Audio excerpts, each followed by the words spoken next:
Hello everyone, Bible believers around the world. In today's lesson, we're going to be learning what is the biblical origin of East Asian peoples. Now, the biblical origin of East Asian peoples has been a mystery for centuries. And when it comes to old and new historians alike, they've basically just been saying whatever about whatever when it comes to the origin of the East Asian peoples. We have some people trying to say that they're descendants of Shem, that they're Shemitic people, but then we have other people saying that they're the Moabites and the Ammonites, that they're Hebrews. We know that's what the One West camps say. And then we have other people saying that they're Canaanites who migrated into Asia. Now, I made a mistake because I actually made a lesson like this before. I think it was almost like a year ago now. And instead of waiting for the Most High Yah's great wisdom and his everlasting truth, I was impatient and tried to throw together a lesson on my own. And in that lesson, I pushed the East Asians are Canaanites who migrated doctrine. And the Most High Yah has started to show me and open the doors to wisdom about who these people really are and who they really descend from. And I was dead wrong about the Canaanite thing. I was so off the highway, it wasn't even funny. I was on a dirt road. I was so far away from the truth. So I'd just like to apologize about that. The moral of the story is always wait on the Most High Yah, Yahuwah, to show you things. Because what people don't understand about lessons like the unmasking the Edomites and Japheth, the true father of the Coxsort peoples, is I had been seeking Yah and studying about those subjects for years at that point. I didn't try and just throw something together on my own. I had been seeking Yahuwah for years. I had been studying sources and the scriptures and the Hebrew and ancient depictions. So it was a long time coming for those lessons. So by the time I even turned on the camera to start teaching for those lessons, I'd already been seeking Yah and receiving wisdom from him about those peoples long before I even made those lessons. But with the East Asian lesson I did about a year ago, there was none of that. I was impatient and wanted to cover a particular subject, so I pushed forward and was dead wrong because unlike the Esau stuff and unlike the Japheth stuff, I didn't wait for Yah's truth. So don't ever do that. Now, let's get started. The truth is that the modern East Asian peoples are actually sons and daughters of Japheth, just like the Europeans. And we're going to be proving that in this lesson today. But first, we're going to expose the false doctrine that states that the modern East Asian peoples are the descendants of Ham. Okay, we're first going to start off by exposing one of the main arguments that people who identify the modern East Asians as being Hamitic use, and that is old photographs. Let's get started. The modern East Asians aren't the descendants of the ancient black East Asians. One of the main things that the people who call East Asians Hamites like to use as proof is old photographs from the 20th century that show Asian people with dark skin and African features. And it's these old photographs that they try to use as evidence to prove that the modern East Asians are the descendants of Ham and are the direct descendants of the African-looking people seen in the old photographs. However, this is incorrect. The black Asians, known as Negritos, are not only a completely different people than the Han Chinese, but they also predate the Han population by thousands of years. Japan has a similar story because before the ancestors of the modern Japanese migrated to the island, the land was inhabited by the Jomon people for thousands of years. The Jomon are said to have had dark skin tones, wavy or curly hair, wide noses, and muscular builds. The truth is that the modern Asians aren't the same ethnic stock as the black ones and moved into the land later on in history. When you learn that the indigenous black Asians are not the ancestors of the modern Asians that you'd be seeing in all these K-dramas and in government today, it completely explodes this false doctrine. Okay, we're now going to expose another one of the talking points that these people who link East Asians to Ham like to bring up. And that is the claim that China used to be named after one of the Canaanite tribes, specifically the Sinites. And they say, see, China used to be named after a Hamitic tribe. Therefore, the people in the land today are descendants of Ham. And you can go in China and, different places in Asia and find all these different places that are named after Hamitic individuals. So they must be Ham. Clearly they're Ham. Because why would the places in their land be named after Hamites if they weren't Hamites? That's a very weak argument, and it's not proper study. And I'm going to tell you why. The modern land of Israel is still called Israel, and the city is still called Jerusalem. But the people who are in the land today are not the true Israelites. They are the Gentiles, sons and daughters of Japheth, who are trotting down Jerusalem until the time of the Gentiles is fulfilled. So if you want to use a land's name to try and prove that the people in the land are the original people that the land was named after, that is something that has been proven false in history a lot. Because, like I already said, the land of Israel is still called Israel, the city is still called Jerusalem, but yet the true Israelites aren't there. It's the sons and daughters of Japheth who are in the land trotting it down. So the land is named Israel, but the people there aren't Israel. All right. And colonization, of more instances of colonization and the sons and daughters of Japheth stealing land, is also more evidence on why this way of thinking is this completely flawed, because South Africa is full of Eurocentric people now. But that land is a part of Africa and belongs to the sons and daughters of Ham, but yet there's a bunch of Europeans there, sons and daughters of Japheth. So are those Japhethites actually the true Hamites because they are living in the land of Ham? Just because you live in a land doesn't mean that you are the owner of the land and that you're the indigenous people, because Noah's original division of the earth has been violated, and you have people who have killed the natives, displaced the natives, and have taken over land that does not belong to them. So you can't look at modern people dwelling in the land. That's the same thing that the One West camps do when teaching their false doctrine. They like to bring up pictures, they bring up old portraits of different Moorish individuals and scattered Israelites who lived in Europe and say, see, this is Japheth, the white man is Esau. When in reality, Europe was multi-ethnic, and the Japhethites are the white people who were living among the Moors and the scattered Israelites. Okay, we're now going to be getting into the East Asian Japhetic connection.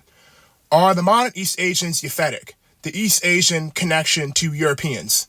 The biblical origins of the modern East Asian peoples has been a mystery for decades, with the most popular held belief being that they are the descendants of the Canaanite tribe called the Sinites. However, this belief doesn't hold water because the modern East Asians don't resemble the ancient depictions of the Canaanites made by the Egyptians that show them as being dark-skinned Africans with wide noses. Now, those ancient Asians, who are not the same people as the modern Asians, actually do match those ancient depictions of the Canaanites. That don't mean that they're Canaanites, but it shows that they can actually be the true Hamitic Asians because they actually match the features. Now we're going to continue on reading. The East Asians also don't have the required genetic makeup to be the Hamitic Canaanites of Scripture. Exactly. So the modern East Asians don't even have Hamitic DNA. So not only do they not match the ancient depictions of the Canaanites, so that Sinite doctrine doesn't hold water, and they are not the direct descendants of the ancient Black Asians who do look like the Canaanites, and the DNA debunks it. Let's get going. Let's keep going, that is. Just like many of the South Asian peoples are genetically related to the Europeans, sons and daughters of Japheth, the same holds true for the East Asians. At face value, it looks like the East Asians don't have any genetic ties to the Europeans whatsoever, because they come from Y-DNA haplogroup O, not the Eurocentric R1b/R1a. But when we dig deeper, we find out that the Y-DNA haplogroup O descends from the same foundational paternal lineage known as Marconi haplogroup KM9. This is key because haplogroups Q, R, and N are all branches from the QM9, meaning haplogroup O is a branch of the same tree as the Eurocentric R1b/R1a, meaning East Asians belong to the same Japhetic stock as the Europeans. Exactly. So the DNA actually connects the modern East Asians to the sons and daughters of Japheth, the Europeans, and not the Hamites or the Shemites. So when you go into the DNA, the close family of the modern Asians are the Europeans, not the Israelites, and not the Hamites. So the DNA completely debunks the idea that they are Shem or that they are Ham, because they don't have the genetics to be so. Okay? Now let's look right here. So right here, we have the foundational haplogroup of haplogroup IJK. Now, IJK breaks into multiple different lineages, and we're going to see the Japhetic connection. We're going to see all of the different sons and daughters of Japheth connected right here as descendant from this one paternal lineage, this one foundational lineage of the IJK. Because the IJK on the left branches off into IJ. And IJ mutates into J, which is how we get J1 and J2, which is how we get the modern Eurocentric Arabs that are in the land today. But then on the right, it mutates into haplogroup K, which turns into K2. And that's how we get, on the left, O, and on the right, R. So the haplogroup O, carried by the Koreans, the Japanese, and the Chinese, the modern Koreans, Japanese, and Chinese, that is, literally come from the same haplogroup as the Eurocentric R haplogroups. They are both descendants from K2. They both come out of the K2. You realize there's no haplogroup E here. There's no Shemitic E, and there's no Hamitic haplogroups here. So when you look at the family tree, the modern East Asians come from the same family tree as the Europeans. Not the Shemites and not the Hamites. So let's break down what we've learned so far. We've learned that using those old pictures, those old photographs of Black indigenous Asians to try and prove that the East Asians of today are the modern descendants of ancient Black Hamite Asians is not true, because the Negritos and the Jomon people are a completely separate ethnic group that predated these modern East Asian peoples in the land. So we know that is not the case. We also know now that the DNA actually debunks the idea that they're Hamites or Shemites, because they come from the same family tree as the Europeans. They're of the same Yaphetic ethnic stock. All right, they're related to Yaphethites. That's where they come from. Not the Israelites, not the Shemite haplogroup E, and not Hamitic haplogroups. So we're destroying this doctrine right now. And now we're going to go even further. Okay, we're now going to be reading an article from AsiaHarvest.com, and we're going to be learning about the origins of the Mayo people. Now, the Mayo people are a tribe of East Asian people who actually specifically identify as descendants of Japheth.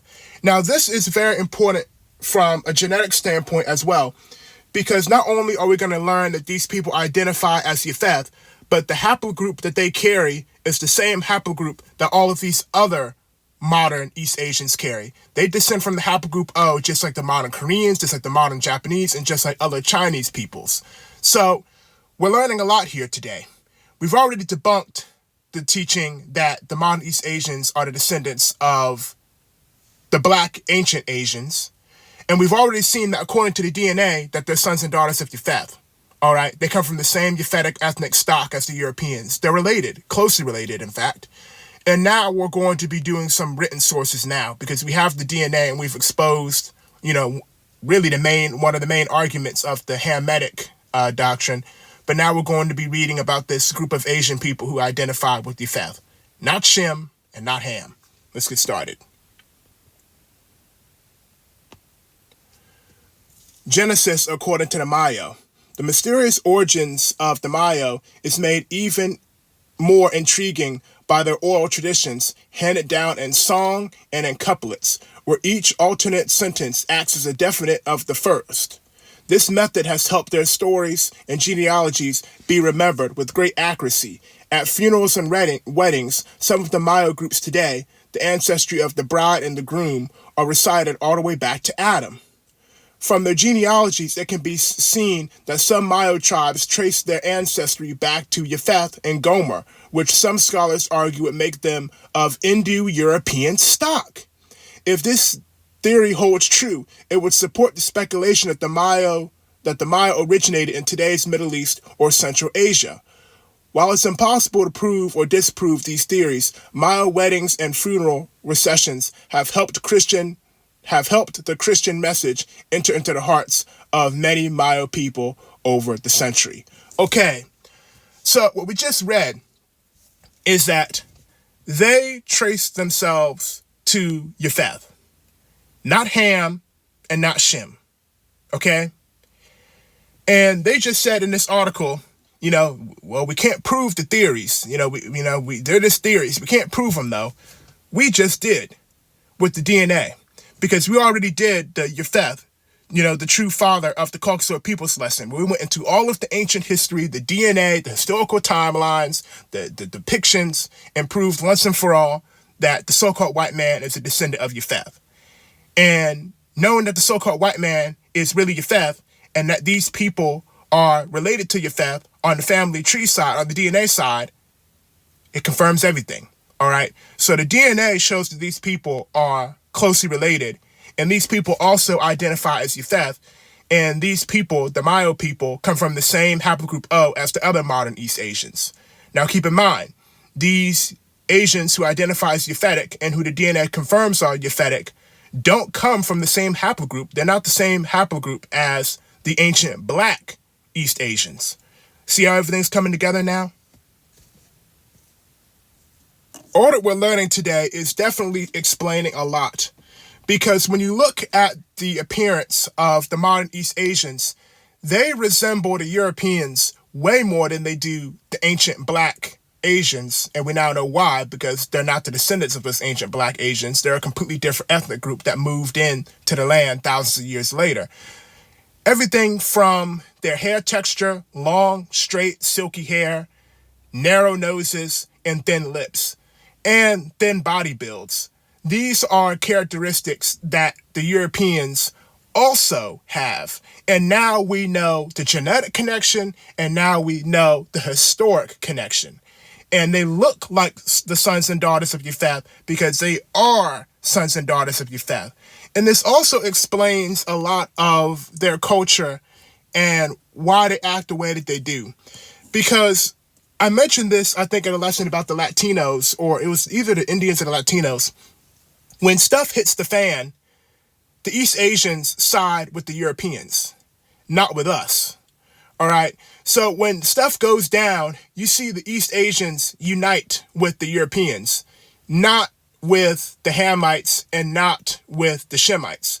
Like, I think I might have talked about it in the video, or maybe I never posted it, but like with the whole Asians versus Hebrew fiasco that happened in this country a few months ago, you had Asians, modern East Asians in the comic sections of European individuals, and they were united. They were confederate against us. They were completely in line. They were completely integrated against us Hebrews and the whole Hebrews versus Asians thing. And now knowing that they are of the same ethnic stock, their outward features are way closer to the Europeans than to us or the ancient black Asians, it all makes sense. Alrighty now, the modern East Asian and European link is getting deeper, and we're now going to cover the European and East Asian link to Siberia. Let's get started.